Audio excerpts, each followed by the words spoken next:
Ça va? D'accord. Alors, on commence. On va parler des partenariats publics-privés. On sait que le Brésil et d'autres pays du continent africain aussi font face à beaucoup de défis, des investissements, des défis significatifs qui finissent par limiter les opportunités de croissance parfois. Et nous savons que les partenariats publics-privés, dans ce contexte, peuvent être un surplus pour, comme on aime dire au Brésil, pour que les choses marchent. C'est une expression très brésilienne aussi. Et nous avons ici un panel qui a la beauté de notre langue portugaise. Le portugais du Brésil, le portugais du Portugal, le portugais du Mozambique, qui représente le pays de langue portugaise en Afrique. C'est un élément fondamental qui nous unit et qui peut être aussi un espace d'encouragement des affaires dans la langue portugaise. Mais on va commencer à parler plus spécifiquement dans notre thème. Je lisais certaines études de la Banque mondiale et je vais commencer par Miguel, parce que préalablement, j'ai commencé à sentir un peu le thème et je parlais à Miguel sur le rôle des gouvernements, n'est-ce pas, des partenariats publics-privés. Et le gouvernement, le rapport de la Banque mondiale parle de l'importance de ces projets pour que les choses marchent. Depuis l'identification des possibilités, des opportunités, une ambiance régulatoire favorable, comment on peut observer ce moment en parlant du rôle des gouvernements par rapport à cet outil qui peut être très utile?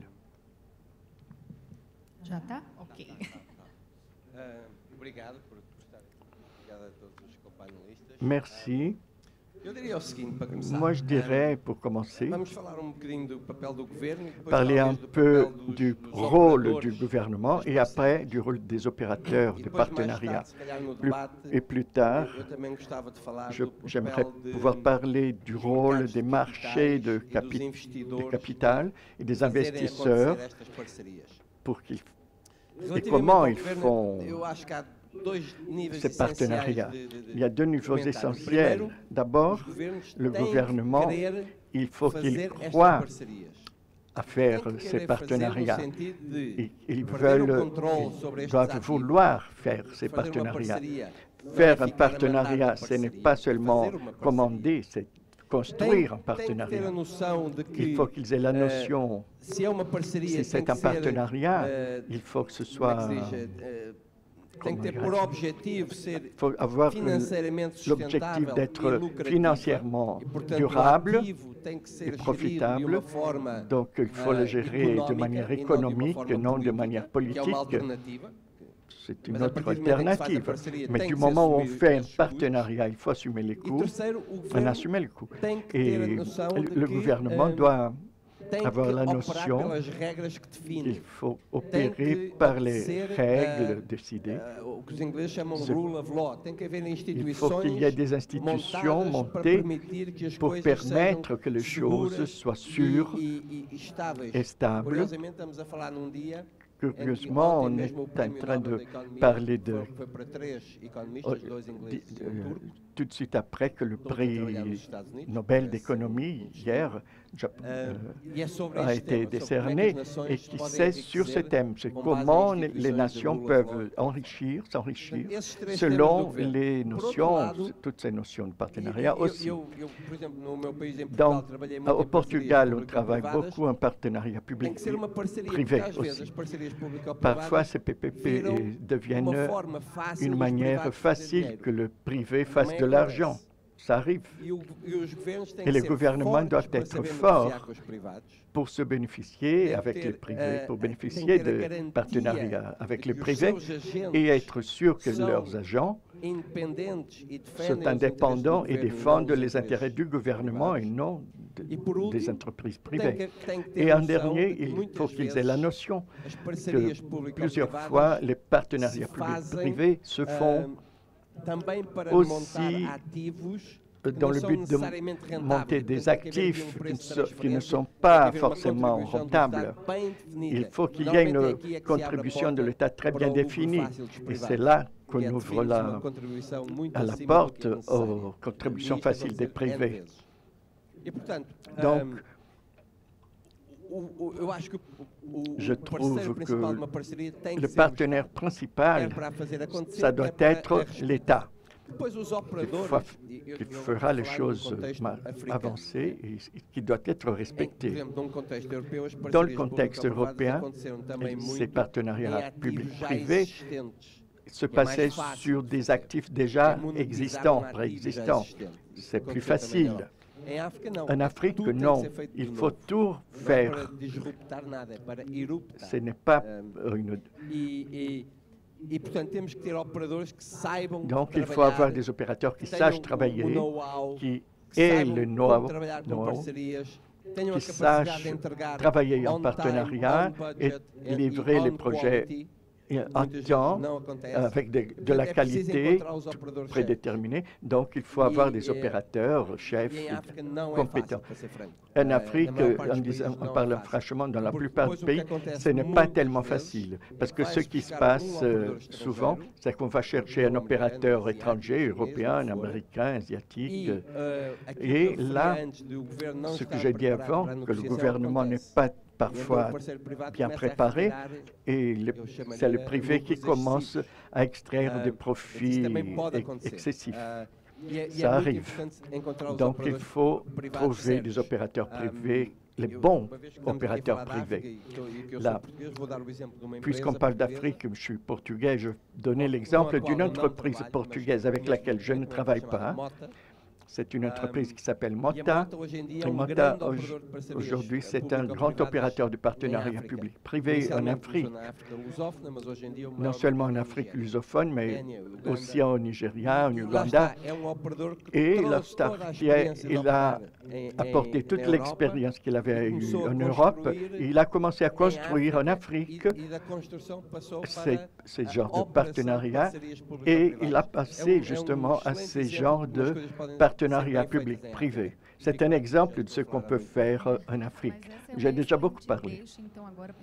C'est une très bonne manière de passer parler du scénario en Afrique.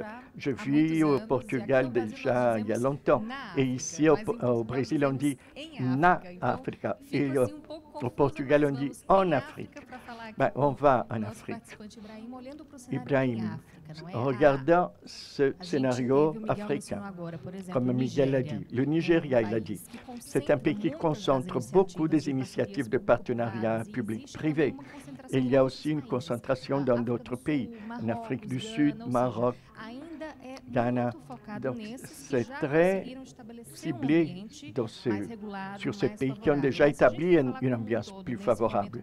Mais si on va parler en général, il y a des caractéristiques qui existent. Et comment on voit ça aujourd'hui en Afrique? Merci. Je commence par saluer mes collègues ici du panel et remercier Dr. João Bosco de cette invitation. Ce n'est pas possible de faire une différence sur le règlement en Afrique en ignorant la réalité spécifique, macroéconomique, sociale, politique de chacun des pays africains. Parce que la région africaine, c'est une région très spécifique. Et elle a besoin de ces PPP, de ces partenariats. Les exemples que Michael nous a donnés l'indiquent parfaitement. Donc, ce n'est pas possible de penser à un règlement dans ce domaine des partenariats publics-privés sans avant dire clairement, citer clairement les facteurs impéditifs, des facteurs qui conditionnent ces partenariats. Par exemple, ce n'est pas possible d'avancer dans le besoin. Mais pourquoi l'Afrique a besoin de tous ces efforts? Parce que les budgets, ils n'ont pas tellement un espace pour ces... Tout seul, le gouvernement n'arrive pas, donc il a besoin de partenariats publics-privés. le spectre de la corruption, qui est un facteur qui empêche très souvent les partenariats. Et aussi, forcément, il ne faut pas ignorer qu'en Afrique, il faut une bonne capacitation, une bonne formation des employés, des fonctionnaires, pour qu'ils puissent éventuellement négocier. Comme Miguel a dit, parfois cette négociation n'existe pas. On arrive avec un document prédéfini.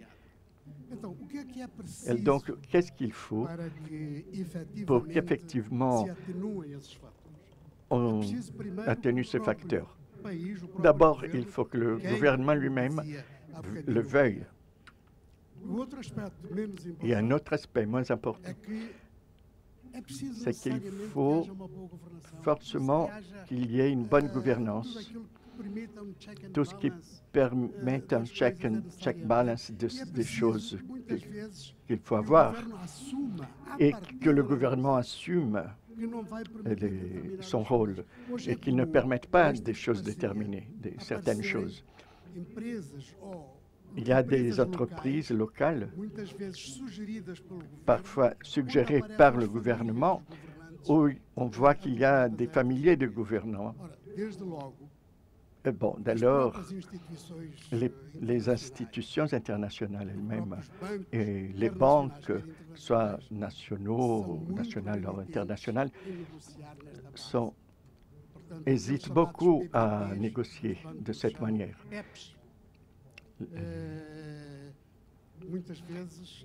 Souvent, cela empêche une bonne réception de la constitution des PPP. Parfois, pour le moment, c'est ça. On peut avancer après. Je vois que tout le monde est disposé à donner sa contribution. C'est très bien comme ça. Je passe à Monica maintenant, parce qu'Ibrahim a parlé de ce point des banques internationales. Il a très bien parlé du scénario africain, donc il faut penser au scénario international et comment les banques s'organisent autour de ça. Monica doit partir vers le sommet des BRICS, donc c'est très pertinent de parler des BRICS en ce moment. Le Brésil va vivre un programme très intense en 2025. Il faut qu'il y ait un positionnement. Monica, qu'est-ce que vous identifiez comme un potentiel, c'est-à-dire quand le Brésil va recevoir maintenant la présidence des BRICS, quel serait le potentiel en ce moment concernant ce développement, le développement des PPP entre le Brésil et les pays africains? Bonjour à tous. Tout d'abord, je voudrais inviter le professeur João qui parvient à réunir une fois de plus les participants de cet événement, une nouvelle édition de cet événement. Je vois que de nouveaux pays nous rejoignent aussi et je suis très heureuse de ça parce que je sais combien il est difficile d'organiser, de mélanger autant d'idées différentes. Donc voilà, merci, félicitations, merci Carol, tu as parlé donc d'union. Le nom de cet événement, c'est, on va commencer, c'est Brésil-Afrique.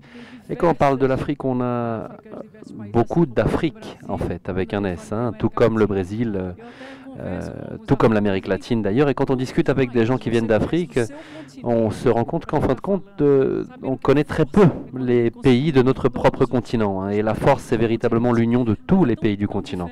Mais c'est tellement...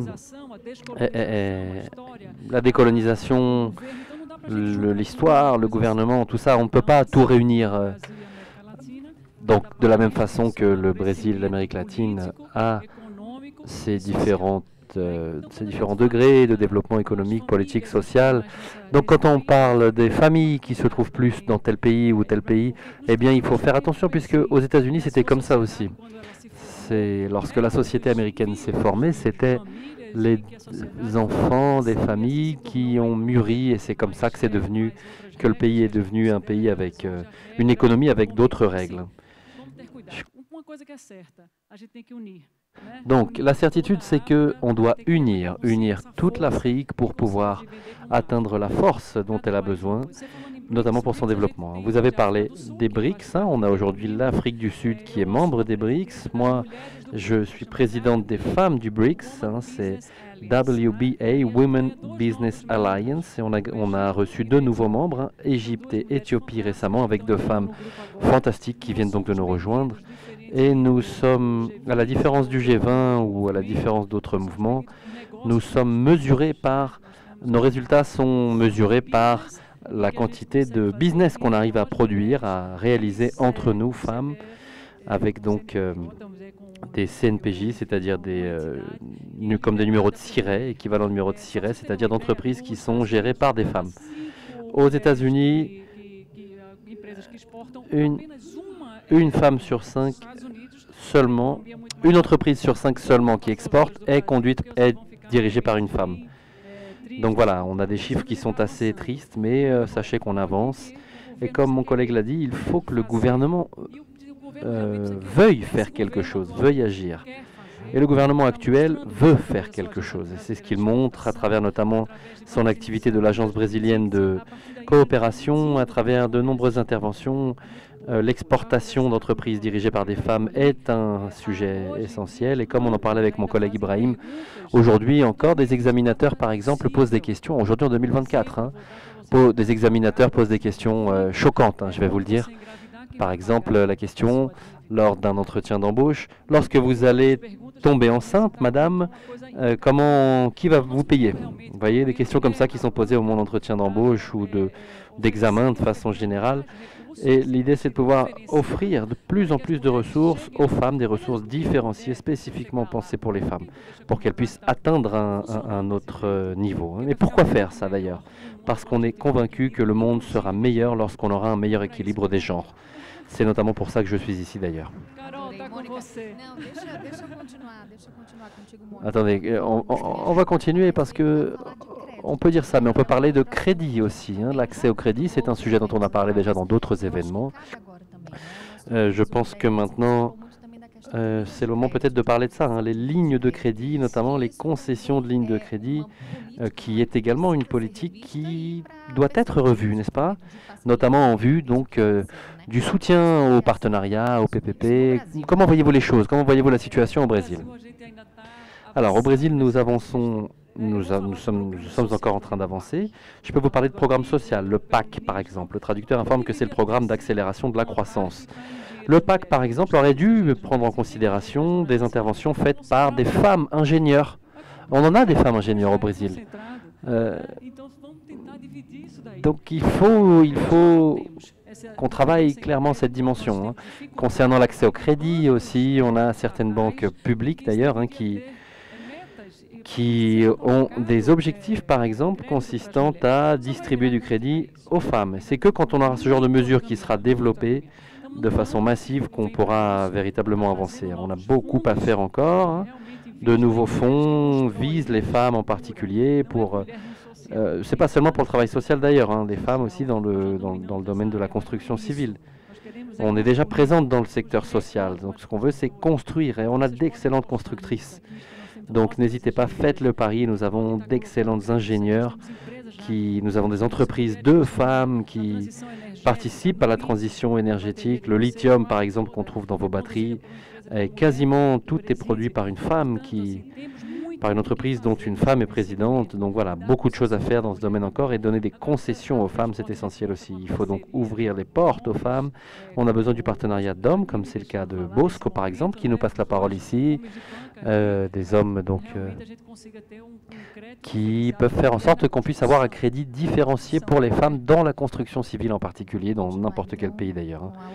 On va continuer maintenant donc avec une autre femme qui est l'ambassadrice Maria Auxiliadora, qui est au secrétariat Relations internationales de la ville de São Paulo, de la mairie de São Paulo, qui dispose d'un secrétariat exécutif de désétatisation et partenariat, n'est-ce pas?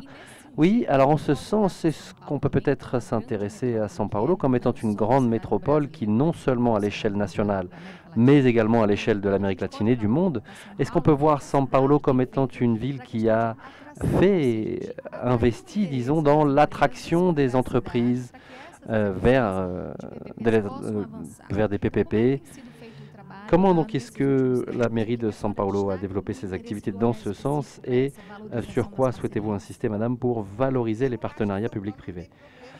Je pense qu'il n'y a pas de problème à São Paulo, hein. Quand il y a un bon produit, il y a de nombreuses manifestations d'intérêt. La difficulté, c'est choisir parmi les candidats, parce que tout le monde veut.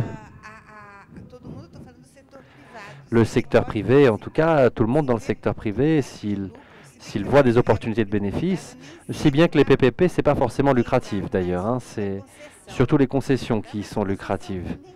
Mais la concession, c'est aussi un type de PPP, donc il faut aussi également utiliser le secteur privé pour passer les concessions. Mais la concession, en tout cas, c'est plus lucratif. Le partenariat PPP, tel qu'il a été défini par la mairie de São Paulo,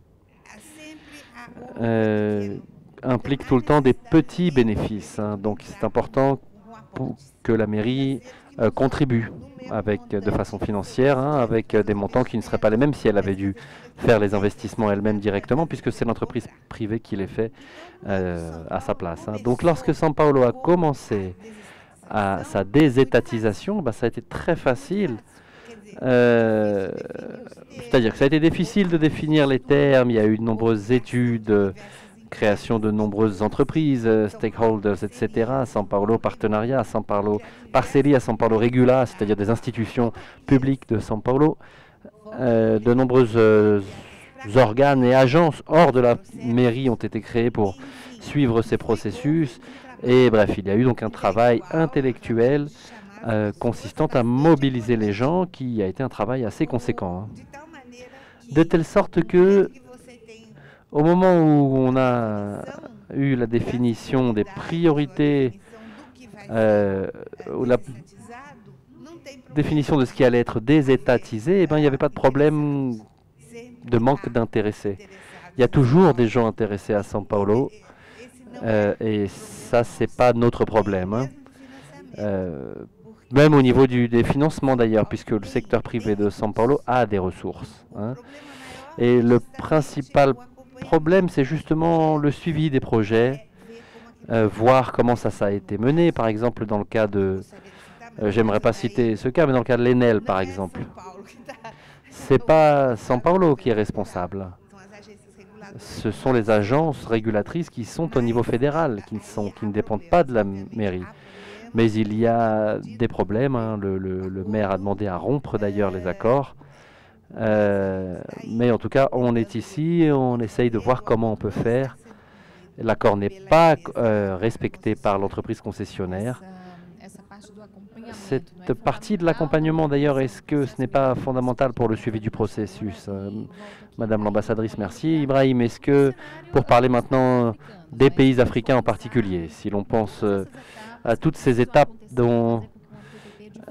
qui sont nécessaires pour qu'une PPP puisse fonctionner et qu'elle avance véritablement, quels sont les éléments qu'il faut prendre en considération sur place? C'est-à-dire pour instituer une PPP, on a besoin d'un environnement régulatoire, on a besoin d'accompagnement. Quels sont les facteurs qui ne peuvent pas manquer, disons, qui sont des points clés pour l'exécution, la mise en œuvre?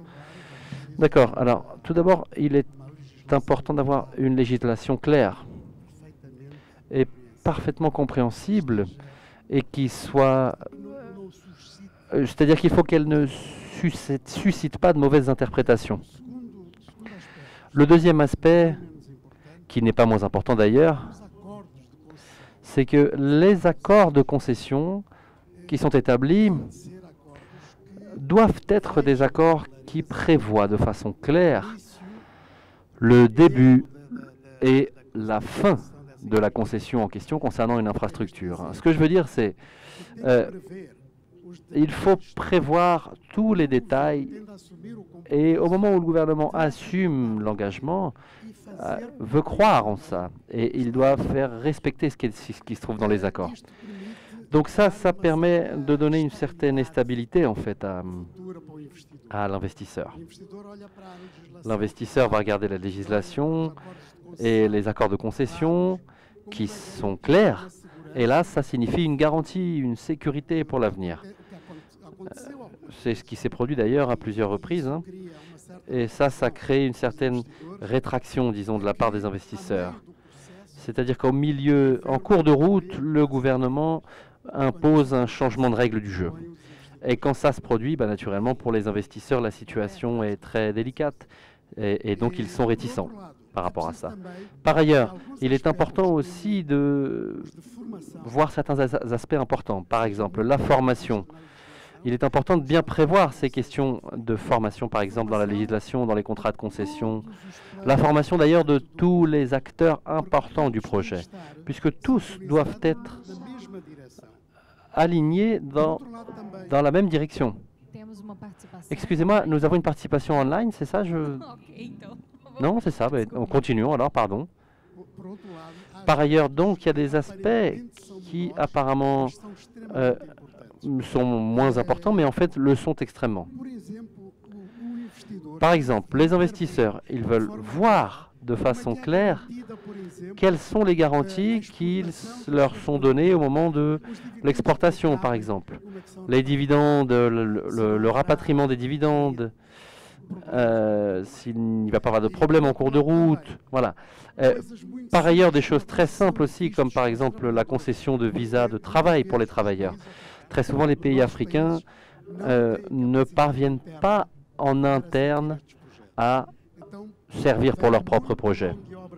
Donc, il y a beaucoup de main-d'œuvre étrangère qui vient, mais toutefois, le gouvernement parfois peut rendre les choses plus difficiles au niveau de la circulation des travailleurs. Et donc, c'est pour ça que les questions de visa pour faciliter la circulation est quelque chose d'essentiel. Il faut que ce soit facile et voilà, et je vais m'arrêter là. Ok, alors on va parler un petit peu donc de la façon de penser des investisseurs et des raisons pour lesquelles ils sont un peu réticents. Réticents ou pas d'ailleurs, Miguel, n'est-ce pas? Donc on va regarder un petit peu ce rôle-là des marchés de capitaux, des investisseurs. À partir du moment où il y a un environnement qui est favorable, on peut avancer. Bon, et bien quel est le rôle de ces entités? Alors, je vais vous parler plus du cas africain, moi. Le besoin d'importation de capitaux dans le cas africain est clair. Hein. Il n'y a pas assez de capitaux sur le continent. Il faut donc attirer des capitaux. Maintenant, le problème, c'est que les pays qui veulent attirer des capitaux doivent avoir une politique macroéconomique solide et qui apporte de la sécurité aux investisseurs. Je dis généralement que l'Afrique, c'est toujours une dispute entre le micro-premium, hein, c'est-à-dire la qualité de projet, d'entreprise, la qualité de l'entrepreneur, qui sont toujours d'excellents niveaux, et le macro-discount. C'est généralement mauvaise gouvernance de la part de ces pays. Malheureusement, c'est comme ça qu'on voit que les choses se passaient récemment. Hein. Ensuite, on a des dévalorisations massives et qui tuent toute possibilité de retour sur investissement. Si les investisseurs ont ce genre de réticence, justement parce que la politique macroéconomique n'est pas stable, eh bien, ils ne vont pas disponibiliser de capitaux. Et sans disponibilisation de capitaux, il n'y a pas de PPP, il n'y a pas de nouveaux projets, il n'y a rien du tout. Donc cet aspect est fondamental par rapport à ce qu'Ibrahim disait. Je suis tout à fait d'accord, 100% d'accord. Si l'on voit un monde où ce problème sera réglé, on va voir le capital apparaître. Puisque qu'est-ce qu'on va voir? Les infrastructures dans le reste du monde, ou en tout cas dans de nombreuses parties du monde, nombreux endroits du monde, on voit beaucoup de capital dédié aux investissements en infrastructures. C'est un genre d'actif qui est extrêmement valorisé et extrêmement stable aujourd'hui, puisque c'est stable, c'est de long terme, et ça ne devrait pas être le cas.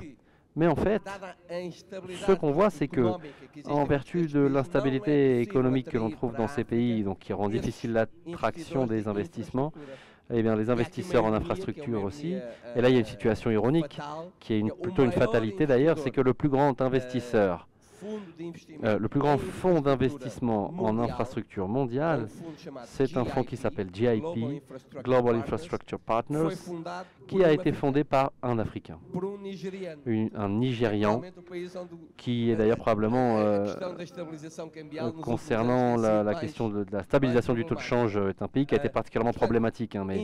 Donc les investisseurs, ils ne manquent pas, les capitaux ne manquent pas. L'accès aux capitaux, c'est essentiel, c'est fondamental, mais les pays doivent avoir une politique macroéconomique de garantie du fait que ces capitaux ne seront pas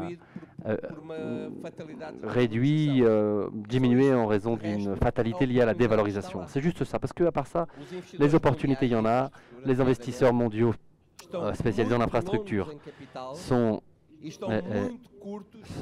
beaucoup de capitaux et très peu d'opportunités d'investissement. Et l'Afrique, c'est également le contraire. Très peu de capitaux et beaucoup d'opportunités. Donc c'est pour ça que c'est un mariage, disons, qui semble évident et c'est, je pense, le défi auquel on fait face. Et ça fait plusieurs années qu'on parle d'ailleurs du potentiel de ce mariage. On a eu par exemple, excusez-moi, j'ai oublié le nom du participant qui a parlé de ça, mais une des sessions de ce matin a été l'occasion de parler, notamment Monica, du BNDES et du rôle que le BNDES pourrait jouer afin de faciliter, afin de faire en sorte que ces projets avec les pays africains deviennent réels. Miguel vient de dire quelque chose de similaire. On a tout ce qu'il faut. Mais maintenant, il manque peut-être cette petite étincelle, là, en tout cas, ou alors il manque l'alliance peut-être pour la mettre au doigt. Miguel a parlé de sécurité juridique. Là, j'étais avec un groupe qui arrive au Brésil d'ailleurs. C'est un groupe de 200 milliards de dollars. C'est une télévision américaine qui arrive au Brésil actuellement. Et ils viennent au Brésil maintenant seulement en raison de la stabilité.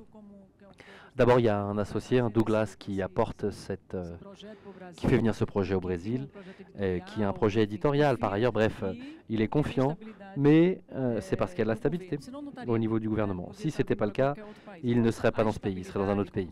Donc la stabilité dont vous venez de parler, effectivement, c'est un facteur extrêmement important. La stabilité légale, la stabilité, ça c'est, il me semble, la base de tout type d'activité corporative. Et je parlerai une fois de plus, je dirais une fois de plus que le Brésil vit un moment extrêmement bon, attire des investissements, notamment internationaux. De nouveaux investissements viennent. Et je pense que ce n'est pas seulement São Paulo d'ailleurs, mais je pense que c'est, comme l'ambassadeur l'a dit, São Paulo n'a pas trop de problèmes à capter, mais aucun autre État du Brésil, pas même au nord-est ou dans le nord du pays, n'a de problème véritablement de capter, parce qu'on vit une nouvelle phase. Je vous parle de ça justement parce que moi je viens du secteur privé. Donc je pense que ce qu'il y a de politique est extrêmement normal et bref, on est tout le temps en train de lutter pour une stabilité politique, légale, puisque c'est ce qui compte énormément et ce qui a été dit ici. En tout cas, les opportunités par le biais des BRIC, comme on l'a dit, sont énormes. Des nouveaux pays, l'année prochaine c'est nous qui allons assurer ça. On va faire quelques événements. D'ailleurs, j'espère que l'Institut Brésil-Afrique sera à nos côtés pour faire venir de nouvelles entreprises d'ailleurs qui veulent investir. Mais en tout cas, je vais vous... Ibrahim m'a dit que tous les gouvernements doivent avoir, que ce genre d'échanges doivent être faciles. J'ai suivi certaines industries comme l'industrie de l'acier. C'est important d'avoir certaines protections. C'est pas forcément, tous les pays doivent être ouverts à tous. Et c'est pour ça que je pense qu'il est important donc d'évaluer le marché, d'évaluer ce dont on a en termes de richesse domestique pour voir ce qu'on peut faire rentrer, pour voir si ça fait partie du légal, de l'organisation de toute maison. C'est pour ça que je dis qu'il ne faut pas que ce soit un open market simplement. Il faut observer ce qu'on a et travailler dans ces gagnants-gagnants entre le public et le privé. Retournons à Ibrahim. Maintenant, par exemple, beaucoup de pays du continent africain se préparent à la construction de cette ambiance. Il faut que tout soit soient correctes et sur le papier que les directives soient bien établies. Et sans surprise, parce qu'on ne peut pas changer au milieu du chemin. Quels sont les exemples maintenant si on pensait que ce soit des modèles innovateurs? Le Nigeria, le Maroc, le Ghana, ils concentrent des choses, des partenariats, mais en ce moment d'innovation, qui a fini par construire des choses qui pourraient se constituer un modèle pour les autres. Oui. Avant de me référer exclusivement à des exemples concrets de ce modèle, je voudrais dire qu'il est très important que les investisseurs qui iront dans le cadre des PPP, en particulier les pays africains, c'est très important qu'ils aient aussi une prédisposition pour laisser quelque chose, offrir quelque chose. Et sur ce point, c'est important, il y en a des exemples, c'est qu'il y a une certaine saturation de tout le système de PPP, que c'est l'intégration de petites et moyennes entreprises locales à ce processus. Parfois, on questionne, on dit, mais c'est une contradiction, mais si d'un côté, on dit que ces entreprises ne sont pas capitalisées, comment elles vont pouvoir participer? Mais il y a plusieurs formes de participation pour ces entreprises. Parfois, elles peuvent avancer et participer à ce projet d'infrastructure. D'autre part, il y a d'autres exemples. Ce n'est pas tout qui est mauvais. On peut citer des succès en Afrique, des réussites, voyons. Ici, sur ma carte, dans le domaine des transports, les lignes terrestres qui partent d'Addis Abeba en ce moment. C'est un exemple très clair. En 2018, 778 kilomètres ont lié l'Éthiopie au port le plus proche. La ligne Mombasa-Nairobi, c'est un autre succès. La ligne de transmission entre Tanzanie et Kenya, c'est 3650 kilomètres. C'est un autre exemple. Et aussi dans le domaine des routes, les autoroutes Transmaghreb qui passent par 4 pays du Nord africain, Maroc, Algérie, Tunisie, Libye. Ce sont aussi plusieurs centaines de kilomètres qui constituent ces partenariats. Donc, il y a des exemples bien réussis. Je voudrais citer le cas d'un pays qui parle portugais et plus récemment, c'est un projet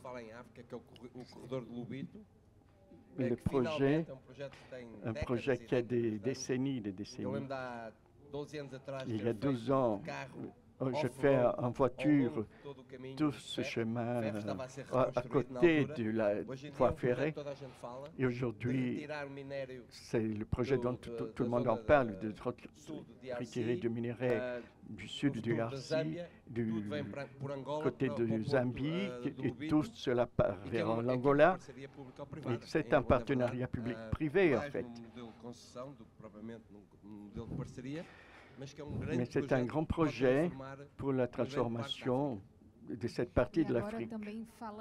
Et maintenant, on va revenir à São Paulo, n'est-ce pas? Cette ambiance qui doit être une ambiance d'intégration. Et qu'est-ce qu'il a fallu faire pour préparer São Paulo pour qu'elle a eu dans ce scénario des partenariats avec des fondations, d'autres secrétariats pour que ce suivi se fasse? En ce moment, comment São Paulo travaille afin de maintenir ce qui est déjà institué, ce qui marche, qui est légal et qui doit être maintenu. Et comment on fait l'analyse pour voir ce qu'il faut modifier pour attirer de nouveaux, pas tellement attirer, parce que tout le monde est attiré vers São Paulo, mais pour faire que ça marche. Ouais. Je voudrais justement parler de cette réunion qui aura lieu demain. Ce sont des partenaires nationaux qui vont étudier ce que São Paulo a fait dans ce domaine du règlement. Là, on a créé SP Règle, qui va suivre le contrat et assurer que tous les fonds seront payés, le crédit sera payé et qu'il n'y aura pas de problème après coup.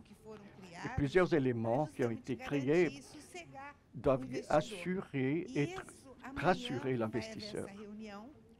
Demain, on aura cette réunion et justement le secrétaire exécutif de la déstatisation doit montrer ce que São Paulo a fait et pointer certains concessionnaires, montrer par exemple du parc de l'Ibirapuera, de la parc Aguimbi. Plusieurs intervenants vont parler demain matin. Demain, après, je vous donne l'adresse et je donne cette invitation à ceux qui nous accompagnent en ce moment. Parce que São Paulo a beaucoup travaillé pour l'élaboration des lois et dans la manière d'offrir cette sécurité à l'investisseur. Et justement, à cause de cette recherche d'avoir une bonne sélection, la raison de faire une bonne sélection de ceux qui vont vaincre cet appel d'offres, São Paulo doit offrir des garanties. Et c'est de ça qu'on va parler demain avec d'autres villes du Brésil, parce que ce n'est pas tout le monde qui a ce capital qu'on trouve ici à São Paulo. C'est un très bon budget. C'est le 4e budget du pays, de la ville de São Paulo. Justement, quand on parle de garantie, on parle aussi du côté de cette banque. Quand les accords sont institués, quand on parle des garanties de ce qui va rester comme résultat pour la ville ou le pays qui aura un partenariat en vigueur, est-ce qu'il y a quelque chose dans ce rapport entre ce qui va concéder, ce qui doit donner la garantie, ce qui doit être amélioré? Comment ça se passe dans les pays africains, mais aussi dans ce qui se passe entre l'Afrique et le Brésil? Je dirais qu'il y a beaucoup à faire encore. Il y a des institutions qui ont un rôle très important. Je parle encore de l'Afrique. Ce sont les entreprises européennes, celles qui reçoivent les dons du BNDES. Oui, parfois, il y a encore une certaine crainte du secteur privé à propos de ces garanties à très long terme. Et quand il y a une sécurité, elle est gérée dans le court terme. Si on parle de 10, 15, 20 années, ça devient plus difficile. Mais ce que je vois plusieurs fois, c'est que le secteur privé donne de garantie jusqu'à 5 ans et après 10, 15, 20, c'est les DIAFAS qui vont complémenter ces garanties, ces crédits. Mais à la fin de la journée, l'investissement, la qualité de l'investissement, ce qui est fait, c'est toujours soumis aux conditions. Là, on parle, et en particulier, j'ai dû citer des défis, mais il y a beaucoup de choses qui ont été faites, il y a des réussites. Donc, on est là. Et je veux terminer de manière plus optimiste. Très bien. Donc, je vais vous dire qu'on arrive à la fin de notre séance parce que le temps passe vite quand on est dans un bon entretien. Et en profitant de cette note positive, je vais passer la parole à Ibrahima parce qu'il veut faire déjà un commentaire final, si possible, sur la perspective du forum, du futur, de comment, qu'est-ce qu'on peut attendre de positif, comment on peut observer. En accord avec Monica, j'aimerais dire que dans mon expérience comme CEO de banque, quand on analysait les taux de crédit déjà arrivés à terme, il y avait beaucoup de cas de ces femmes qui participaient. Et ça s'améliore, n'est-ce pas, Monica? Oui, il y a un grand défi encore. L'année prochaine, avec la présidence du BRICS, on va organiser des événements, un segment. L'agriculture, c'est l'un de nos buts et j'essaie de suivre certains thèmes selon le BRICS de chaque pays. L'agriculture et l'innovation technologique, on va montrer des startups conduites par des femmes et dans le domaine de la santé, le biotech aussi. Ce sont des investissements que le Brésil va faire venir ici, soit par des entreprises chinoises de l'Afrique du Sud. En Afrique du Sud, il y a une leader, une femme incroyable qui va réunir beaucoup d'entreprises en connexion avec le Brésil. On aura 5 manifestations, 5 événements avec les 5 pays déjà connus, plus 5 pays invités. Et donc, il y a beaucoup de choses à faire pour l'année prochaine. L'ambassadrice, c'est quelqu'un qui fait beaucoup pour la ville de São Paulo et connecte le Brésil au monde entier. Donc, c'est un défi de faire venir notre groupe du BIA aussi. Il y a beaucoup d'États qui sollicitent la visite du groupe, le groupe de finances aussi ici à São Paulo pour discuter des investissements et des apports aux entreprises conduites par des femmes. Oui. Oui, São Paulo, la mairie, la ville de São Paulo a beaucoup plus de fonctionnaires femmes que fonctionnaires hommes. C'est plus de 50% dans les postes de leadership. On a plus de 30% dans le poste de chef. Et par rapport à d'autres gouvernements aussi, la mairie de São Paulo va beaucoup mieux dans ce sens. Je vais demander juste un commentaire final pour notre public. Miguel a donné une note positive, mais il a aussi reçu une invitation pour faire des affaires. Voyons, pour terminer cette participation. Oui, c'est très simple. Dans ce forum, on contacte toujours de gens, de nouvelles personnes, des expériences nouvelles. Et dans ce thème, à propos de la présence de la femme dans le monde des affaires, il y a beaucoup de choses qui ont été faites. À la base, nous sommes là 50-50 en termes de contratation chez moi. Mais quand on regarde le sommet de la pyramide, ce n'est plus 50-50. Le système va expulser les femmes. Plus on monte dans la hiérarchie. Donc, il y a beaucoup de défis. Il y a beaucoup à faire à partir de ces 50-50. Moi, je suis le père de deux filles et j'ai la chance parce que je peux avoir une appréciation du problème que je n'aurais pas d'une autre manière.